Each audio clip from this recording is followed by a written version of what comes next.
I'm going to show you how I break apart a cookie tin, fruitcake tin, whatever you want to call this.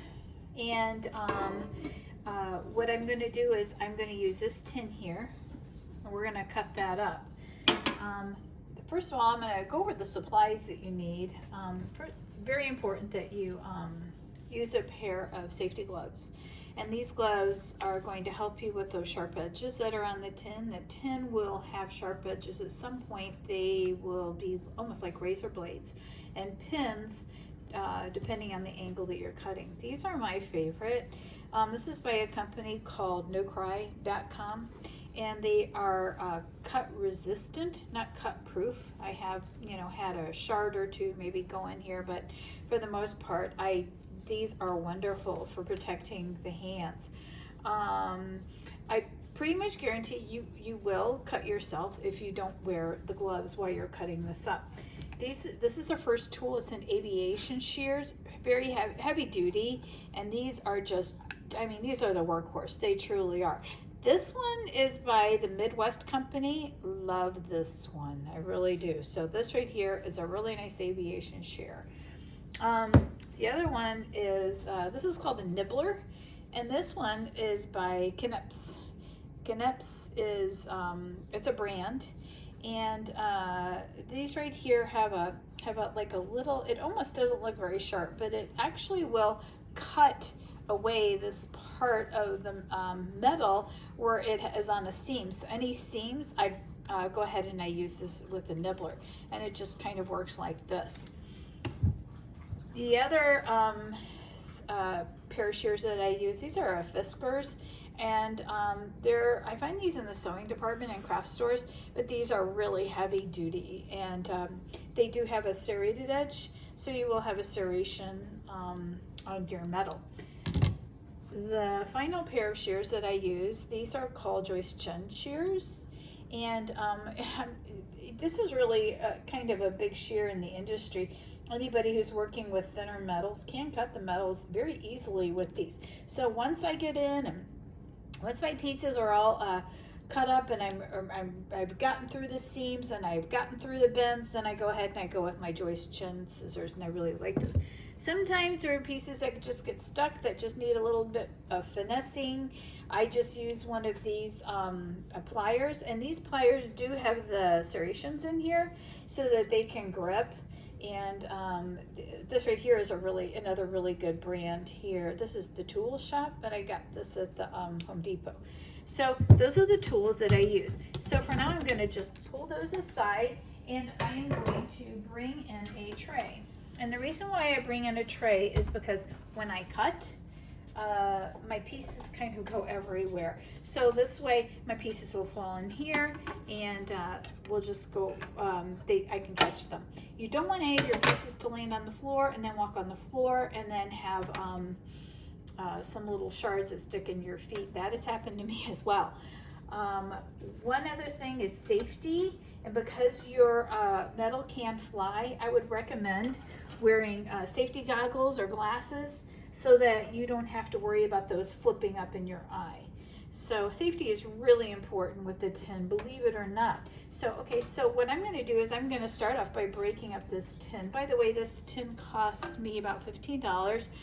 And there is some corrosion on the inside. Typically, for a tin like this, you wouldn't want to spend any more than $5. This is a vintage tin. It's unmarked, meaning that it is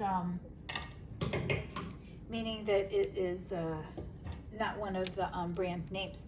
So what I'm going to do is I'm going to start off by using my Knips or my nibblers, and I bring in that. Just right there, it almost looks like it looks like a goat head or something. So I bring it in right here, and see where that seam is right there? That's what I want. That's why I need to use these nibblers, is because that seam is just too bulky to use with any of these other cutters. So these Knips will get through. Now, I sometimes have to just kind of get it started, and I just push it forward as I'm using it. All I want to do is break that seam and come up over the edge. Now, I'm going to pull that out. Now, when I pull that out, we're going to get a little bit left on the tin that almost looks like a strip. So there is a little bit of waste with the Knips, but oh my goodness, do they do a really good job of getting that that edge going. So I'm going to go ahead and put on my gloves now. I really should have had them on before then, but I'm going to go ahead and put on my gloves now. And I am going to, now that I have access to that, I can choose one of two things to use. I can choose my aviation shears, or I can use, right now I can use these heavy duty Fiskars with the serrations. I'm going to just try it with the shears and just see how it works, because these are pretty heavy duty. The only problem with these is I find that sometimes when they cut with them, they kind of turn left or right, depending on which direction I'm going in. Okay, so right now it's a little cumbersome. So what I'm going to do is I'm going to use, right here, I'm just going to come in and I'm going to use my Fiskars. Now again, these are serrated, and I'm just coming along here. Now, what I'm going to find is I'm going to find that this right here, this lip or this edge, because it's at a bend, it will stay at a bend. So not everybody does this, but I like to come up and over that edge and go ahead and start cutting. And while I cut, I'm very aware that all of this is razor sharp. This right here, I don't know if you can see this little splinter that's right here. Let me see if I can bring it in here a little bit. There you go. You can see that little splinter right there. That will be like a needle. So you have to be very careful with that. So I still come in here with my Fiskars, and I'm just going around the perimeter of my metal. And so what I'm looking to do is I'm looking just to preserve as much of this lid as I possibly can. Now, even though I'm not saving this side of this tin with the top, I can then go around again and I can cut that part, and I can make like little rectangle earrings out of that. So see how I am just going around, and I'm breaking it up. And there we go. You saw that one piece of it. This right here is ready to go. We can go ahead and use that. Now, you can see now, if I try to push that down, it doesn't lay flat. And that's why I don't like to preserve it with the bulk of the lid. So I'm gonna come back around again, and I'm gonna just go ahead and I'm gonna cut that off. So we're good to go with that. Now, if we wanted to, what we could do is we could come back here, and we could go ahead and we could just take this and we could just cut that rim down and off and preserve this like little strip right here. So we could go around and we could do that. But right now, I'm not gonna keep doing that. I think you get the gist. I just go around, all the way around, and I can break that down. So now we have the rest of the tin, which is this right here. And since I'm going to be making hearts with this, I'm going to show you how I go ahead and I cut this. Now, these sides are a lot thicker than the lid is.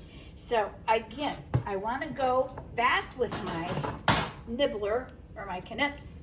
And this is probably going to take a couple times. I'm going to have to really work this in order to get this cut.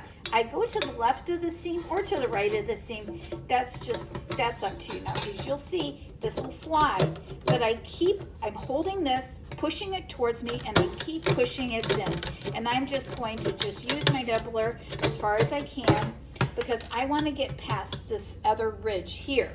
Now, here's where I want to use my aviation shears, because this is tougher than the lid is. So now I've made my first cut here. Now, sometimes what I like to do is I like to go ahead and I like to make a second cut. And the reason why I like to do that, I'll show you here in a minute, is it's easier then to get in with my aviation shears to make a left turn. Otherwise, I'm having a lot of difficulty. Okay, so I've gotten past that point. I'm going to then take my aviation shears and then cut again. Now, I've got this little tab here. I can take the tab and I can fold it over. If I wanted to, I could cut it, but I'm not going to do that right now. It's folded over and I feel pretty safe. Now I can take my aviation shears and I can make a little cut. Let's go back over here with the Fiskars and see how this cuts, because these are easier to manage. Here we go. One thing I do want to mention is that this metal, as you saw on the inside, it's corroded. I don't think I would want to cut that without a tetanus shot. So that's something that I would probably want to do, is I would probably want to make sure that I was covered in case I got cut with any of these. I went back to the aviation shears. And now, as I'm cutting, I'm pulling this up, because if I don't, this curve is not going to lend itself to being cut with the aviation shears. So again, I'm just gonna go ahead and just keep cutting ever so often, like about every 4 inches, and then I'm gonna bend it up. And then I'm gonna do that again. I do that all the way around, and I'm just, there we go. I'm just bending it up. And this gives me a very long strip. I would say this strip, when all is said and done, will be about 2 feet.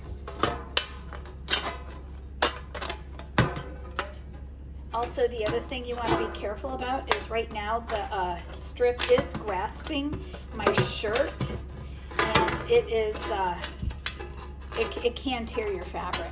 So just to let you know, there are some hazards to this. Okay, we're getting up to the seam. Let's see if this aviation shear, even when I go all the way up, let's see if it'll take the seam. It took it. Okay, this is a very good aviation shear. So see, here we are with this tin here. Now, just like before, we have that ridge. We have that ridge. We want to get rid of that. So what we're going to do is we're going to take our Fiskars and we're just going to cut along here. Again, I'm not going to show you the whole thing, but I am just going to just demonstrate that just a little bit. So I'm just going to take that, and I'm just going to get rid of that ridge, because ridges do not do well here with these. So again, same thing. You're just going to bring this up so that you don't hit it. Now I'm bringing this up and I'm bringing this down, okay, so that I can continue cutting. And then I go ahead and I cut this all the way around. And then I have broken down the lid, the side, and then I can also break down this further, and that's what I have as far as my pieces are concerned. Now, some people do hang on to these. It's right here, it's hanging onto my finger, and it won't let go. If I didn't have my gloves on, that would be my skin, because it's got that shard there. Some people do hang on to these parts, and that's the bottom. And sometimes they do and sometimes they don't. If you need something kind of with a silvery bottom, you can use that. But this right here is pretty well macerated and a little bit rusted, so I'm not going to use that. So one other thing I want to show you is I want to show you how easy it is to use these Joyce Chen shears. These Joyce Chen shears, here we go, they just cut like butter on the thinner metal. There we go.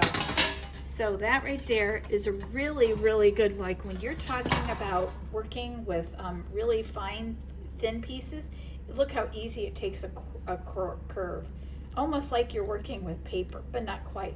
These Joyce Chen scissors, say that 5 times fast, they do such a good job with just working around curves in the metal. So that's what I'm just demonstrating here. So that's it. And I hope you enjoy your journey in breaking down your tins and making jewelry out of them. Bye-bye.